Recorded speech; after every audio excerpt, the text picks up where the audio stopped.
Hello friends, स्वागत है आप सभी का आपका अपना YouTube channel study with Mithilesh में। केमिस्ट्री का पार्ट 3 इनऑर्गेनिक केमिस्ट्री लेकर आए हैं। तो इनऑर्गेनिक रसायन यानी अकार्बनिक रसायन कहने का मतलब है कि जिसमें कार्बन ना हो उसे इनऑर्गेनिक रसायन कहते हैं। तो आइए स्टार्ट करते हैं एक छोटा सा टॉपिक। चलिए,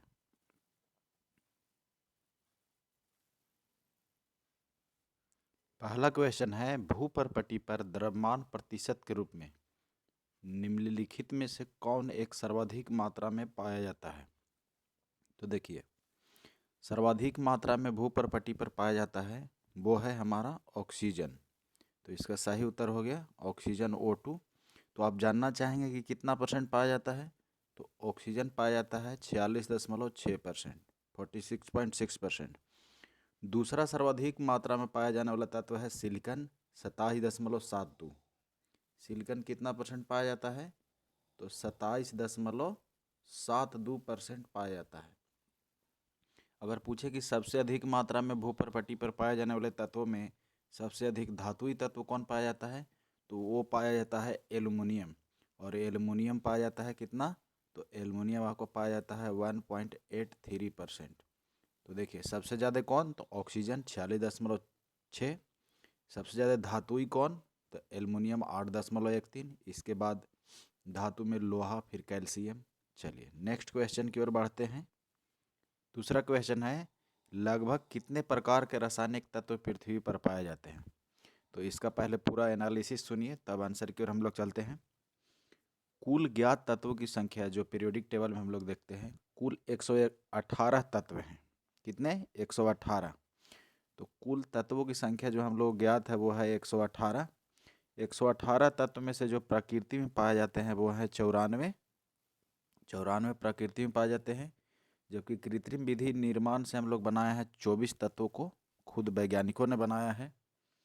जबकि धातुई तत्वों की संख्या 91 है, और अधातु तत्वों की संख्या 20 है, और उप धातुओं की संख्या 7 है। तो आई होप आप समझ गए होंगे। तो हमारे प्रकृति में पाए जाते हैं 94 तत्व, और 94 के नज़दीक कौन सा है, 100, क्योंकि पूछ रहा है कि लगभग कितने। तो लगभग कितने, 100 एलिमेंट्स। तीसरा सवाल आप लोग के सामने है, असर्शन और रीजन का है। तो असर्शन देखिए पढ़ते हैं, रासायनिक तत्वों की आवर्त सारणी में इलेक्ट्रॉनीय बंधुता किसी एक वर्ग में सदैव ऊपर से नीचे की ओर बढ़ती है। तो सदैव ऊपर से नीचे की ओर बढ़ती है। अच्छा, रीजन पढ़ते हैं, किसी एक वर्ग में परमाणुीय त्रिज्या सामान्यतः ऊपर से नीचे की ओर बढ़ती है। तो देखिए, रीजन बिल्कुल सही है लेकिन असर्शन गलत है। तो ऐसा कौन सा ऑप्शन है, तो ऐसा ऑप्शन है हमारा डी। तो सही उत्तर हो गया डी। नेक्स्ट क्वेश्चन, 4 नंबर सवाल है, ऑक्सीजन के बाद सबसे अधिक उपलब्ध कौन सा मूल तत्व है। तो हम लोग अभी पढ़े थे पहला सवाल में ही कि ऑक्सीजन के बाद सर्वाधिक सबसे दूसरा तत्व जो पाया जाता है वो है सिलिकन। और सिलिकन का परसेंटेज है 27.72%, 27.72%। यह एक उपधातु है। चलिए नेक्स्ट क्वेश्चन की ओर हम लोग बढ़ते हैं। पांचवा सवाल है कि निम्नलिखित में से कौन मूल तत्व है। तो मूल तत्व पूछा जा रहा है। तो ऑप्शन आपके सामने रहें, रेत है, संगमरमर है, कि हीरा है, कि शक्कर है। तो मूल तत्व कौन सा है, तो देखिए, रेत, संगमरमर, शक्कर ये सब हैं जो कंपाउंड हैं, यानी दो या दो से अधिक तत्व मिलकर बने हुए हैं। लेकिन देखिए, हीरा जो है, हीरा ये कार्बन का अपरूप है, यानी एक तरह से प्योर ये सिर्फ कार्बन ही है। तो मूल तत्व पूछ रहा है, यानी जो एलिमेंट है तो कौन है, हीरा है। हीरा कार्बन का अपरूप है। चलिए, छठा सवाल है कि रासायनिक तत्वों के आवर्त सारणी के बारे में निम्न कथनों पर विचार कीजिए। तो पहला कथन है, किसी एक आवर्तक के अनुदिश आयनन विभव धीरे धीरे कम होता है। अच्छा, दूसरा देखते हैं, तत्वों के किसी एक वर्ग में जैसे जैसे परमाणु भार बढ़ता है इलेक्ट्रॉन बंधुता कम होती है। तो ये तो बिल्कुल सही है कि तत्वों के किसी एक वर्ग में जैसे जैसे परमाणु भार बढ़ेगा इलेक्ट्रॉनिक बंधुता कम होगा। चलिए, तीसरा है किसी निर्दिष्ट आवर्तक में जैसे जैसे परमाणु संख्या बढ़ती है विद्युत ऋणात्मकता कम होती है। तो ये गलत है और पहला भी गलत है। तो हमारा सही कौन है? तो ओनली सही है दूसरा। तो कौन है केवल दूसरा सही? केवल दूसरा आपका ऑप्शन नंबर बी हो गया। बहुत ही लाजवाब सवाल था। 7वां सवाल है हीरे की खनिजीय बनावट क्या है? तो हम लोग जानते हैं कि हीरा किसका अपरूप है? तो कार्बन का अपरूप है।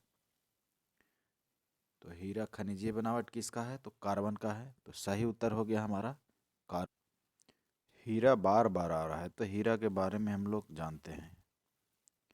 तो हीरा कार्बन का अपरूप है, जान गए। यह दुनिया का सबसे कठोर पदार्थ है, लेकिन ये धातु नहीं है। यह ताप एवं विद्युत का कुचालक होता है। यह दुनिया का सबसे कठोर पदार्थ है। यह किसी भी द्रव में नहीं घुलता है। इस पर आम्ल, क्षार आदि का कोई प्रभाव नहीं पड़ता है। इसके रवे घनाकार होते हैं। इसका अपवर्तनांक होता है जो 2.417 होता है, यानी 2.42 कह सकते हैं। और ये पूर्ण आंतरिक परावर्तन के कारण बहुत चमकता है। इस पर रेडियम से निकलने वाली एक्स किरणों के पड़ने पर यह हरा रंग प्रदर्शित करता है। तो देखिए सवाल इंपॉर्टेंट हो गया कि हीरा पर रेडियम से निकलने वाली एक्स किरणें के पड़ने पर कैसा रंग प्रदर्शित करेगा? तो हरा। शुद्ध हीरा पारदर्शक और रंगहीन होता है। जो शुद्ध हीरा होता है पारदर्शक होता है और रंगहीन होता है। कुछ हीरे काले होते हैं जिन्हें बोट कहते हैं और इसका उपयोग शीशा के काटने में किया जाता है। चलिए, हीरा में कार्बन का जो हाइब्रिडाइजेशन है वो sp3 होता है, sp3, जबकि ग्रेफाइट में sp2 होता है। नेक्स्ट क्वेश्चन की ओर हम लोग बढ़ते हैं। 8वां सवाल है निम्नलिखित में ब्रह्मांड में सर्वाधिक पाया जाने वाला तत्व कौन है? तो देखिए ब्रह्मांड में सबसे अधिक पाया जाता है तो वो पाया जाता है हाइड्रोजन। तो हाइड्रोजन इसका सही उत्तर हो गया। लेकिन अगर पूछे वायुमंडल में, तो वायुमंडल में सबसे ज़्यादा पाया जाता है नाइट्रोजन 78%। इसके बाद ऑक्सीजन पाया जाता है लगभग 21%।